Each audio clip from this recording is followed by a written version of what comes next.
Good afternoon, I guess it is, right? Appreciate you guys taking a minute to be here. I'm going to be as brief as I can be just to lay this out. We are going to introduce a bill today that is, my words, the Whistleblower Protection Act. I guess that's the header on it. And there's a reason, a very valid reason for this. So as you may know, I'm the chair of the Oversight Committee for the House of Representatives, and we have developed a common theme in our interaction with department employees, and it's simply this. Tell us about what's going on, share us information. In what we get consistently from those employees is, I will be happy to share information with you, but I will not come and testify, and I would prefer you don't use my name, because the retribution that may come back at me in our department could be swift and severe because of what we may be telling you.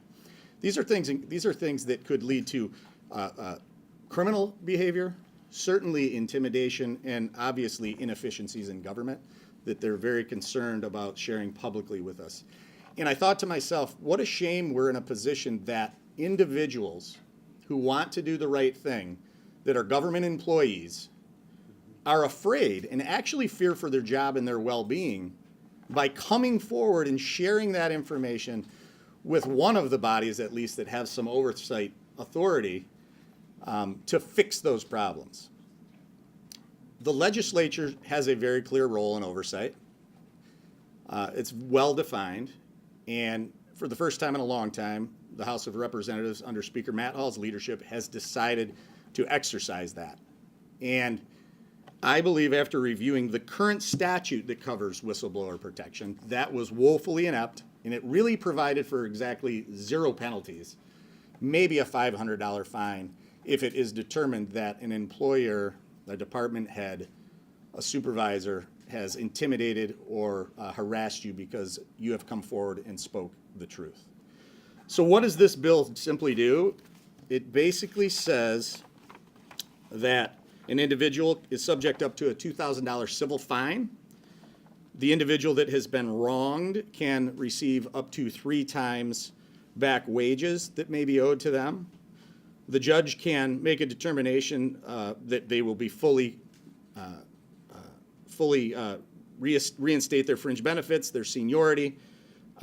If there are any actual damages to that individual because of the action of this supervisor, department head, those damages can be compensated, and any combination of these things, up to and including an award to the counsel of that individual for the costs of the litigation. That's a far cry from what the current statute is.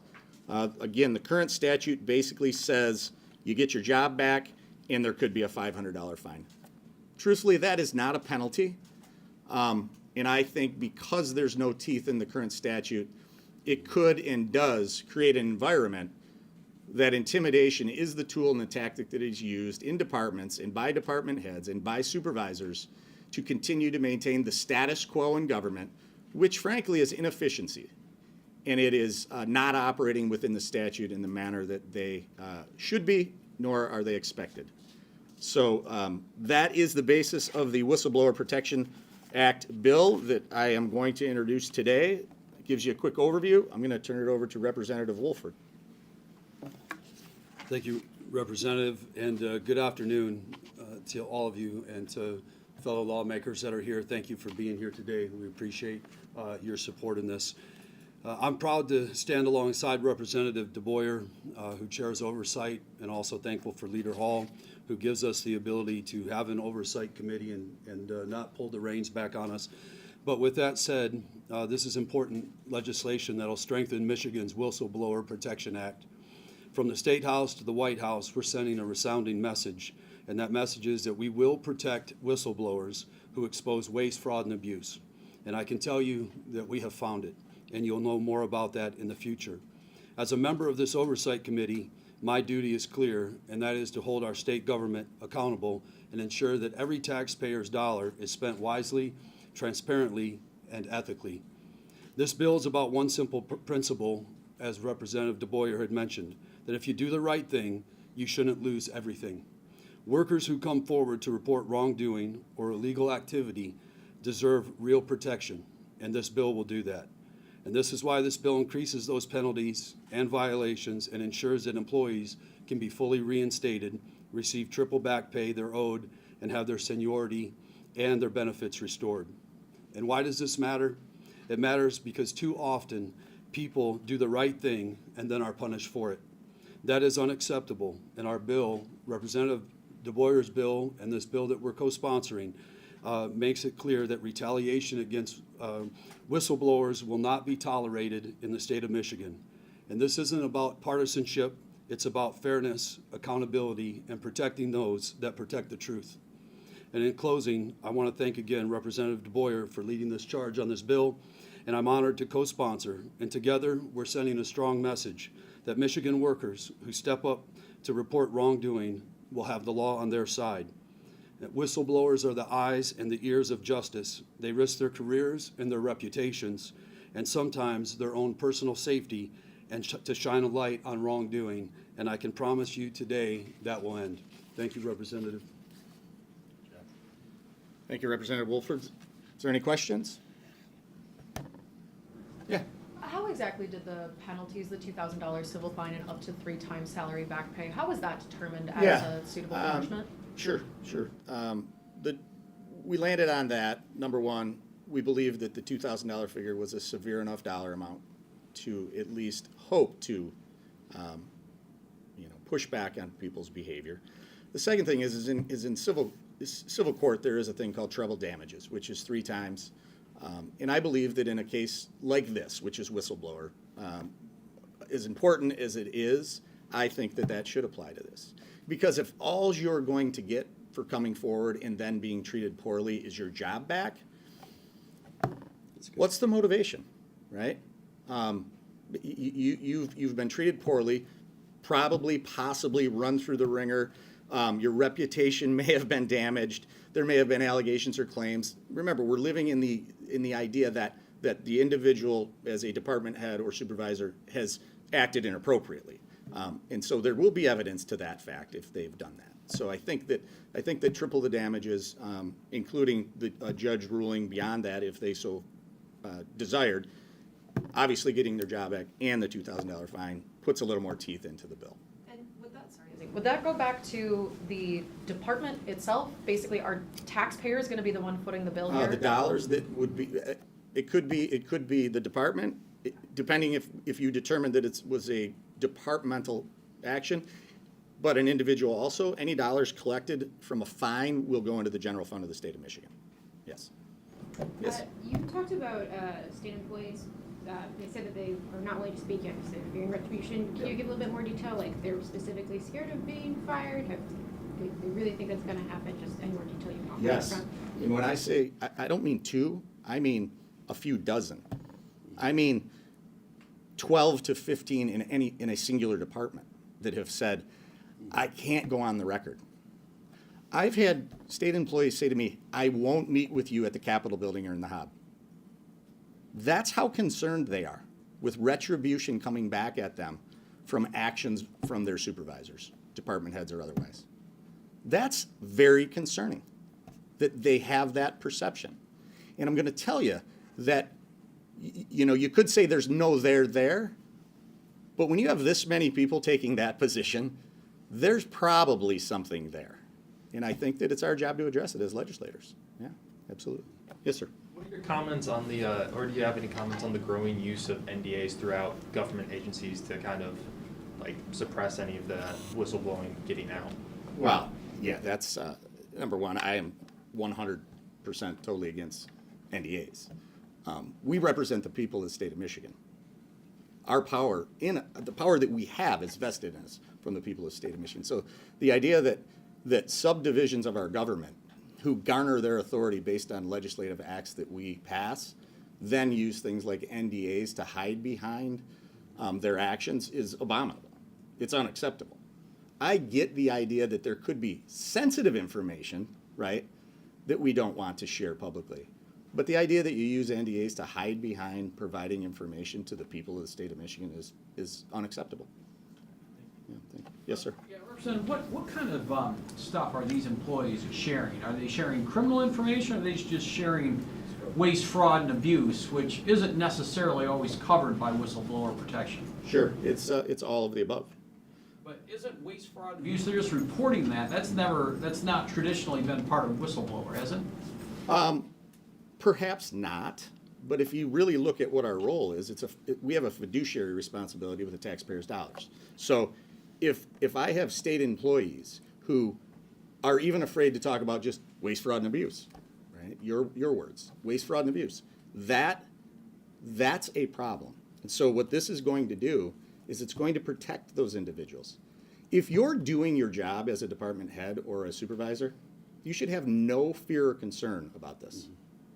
And then just to follow up, hasn't there been language in boilerplate and state appropriations bills for years? Sure. That's supposed to address this? Sure, all subject to things like vetoes, pulled out, changed next year. This will put it in statute. Okay, so the reason why the boilerplate didn't work is because it always got overlooked or thrown out or ruled unenforceable or whatever? May have, could have, those things can occur and have occurred, frankly.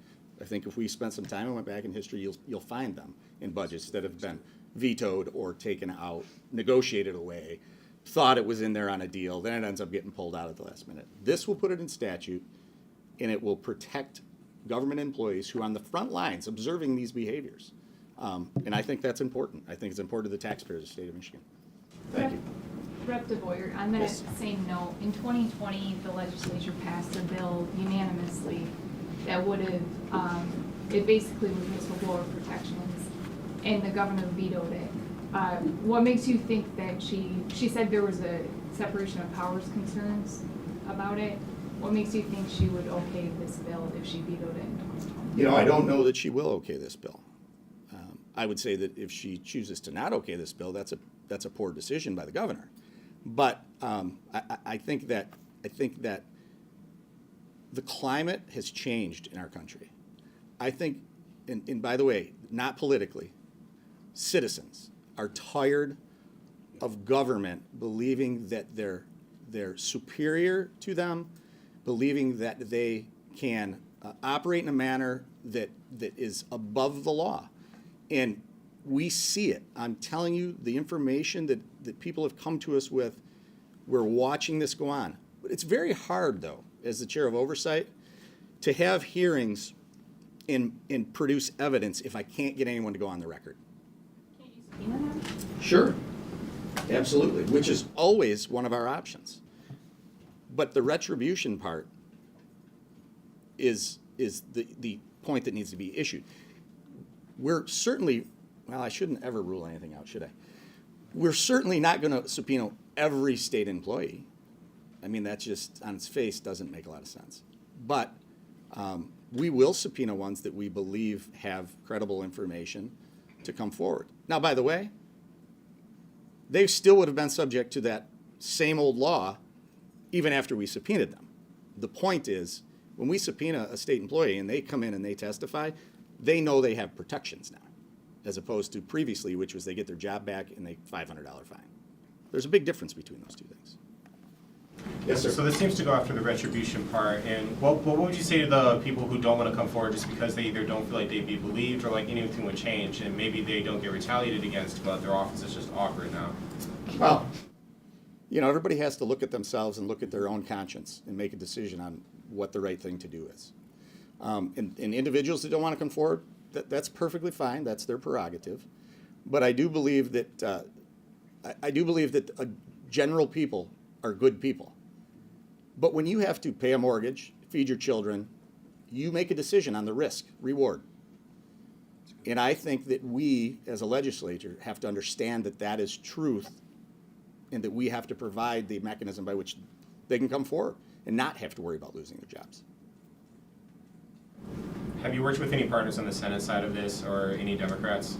Not to this point, but I think that we will have some bipartisan support on this. I think we will have a number of Democrats that will come forward to help support this.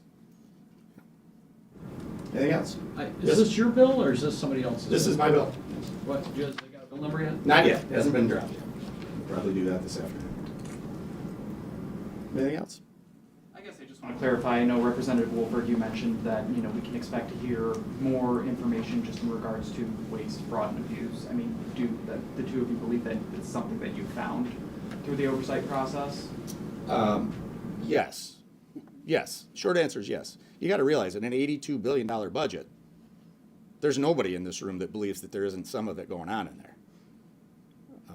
But the reality is we operate in truth and fact, and this is going to help us to pull truth and fact together. Anything else?